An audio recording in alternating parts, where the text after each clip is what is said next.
Hello everyone, কি অবস্থা সবার? তো আজকে আপনাদের নিয়ে যাব হবিগঞ্জের এমন এক জায়গায় যার সাথে জড়িয়ে আছে শত শত বছরের ইতিহাস আর আধ্যাত্মিকতা। আজ আমরা ঘুরতে এসেছি হবিগঞ্জের বিখ্যাত মাচুলি আখড়াতে। চলুন আজকের এই ভিডিওতে এই প্রাচীন আখড়ার ইতিহাস এবং ঐতিহ্য সম্পর্কে জেনে নেওয়া যাক।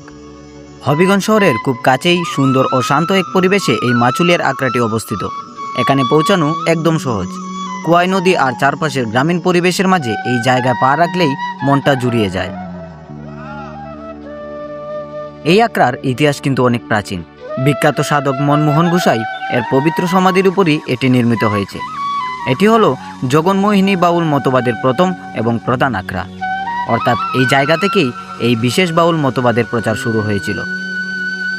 শত শত বছর ধরে এখানে দেশ বিদেশের বাউল ভক্ত ও সাধুসন্তরা আসেন।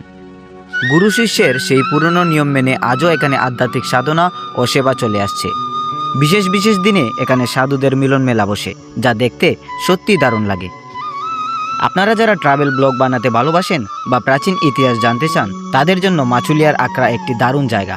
এখানকার শান্ত পরিবেশ আর প্রাচীন আবহ আপনাদের ভিডিওর সৌন্দর্য অনেক বাড়িয়ে দেবে।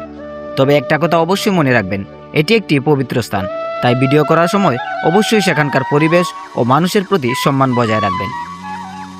আজকের এই ছোট ব্লগটি আপনাদের কেমন লাগলো তা অবশ্যই কমেন্ট করে জানাবেন। ভিডিও ভালো লাগলে অবশ্যই লাইক কমেন্ট শেয়ার করে যাবেন।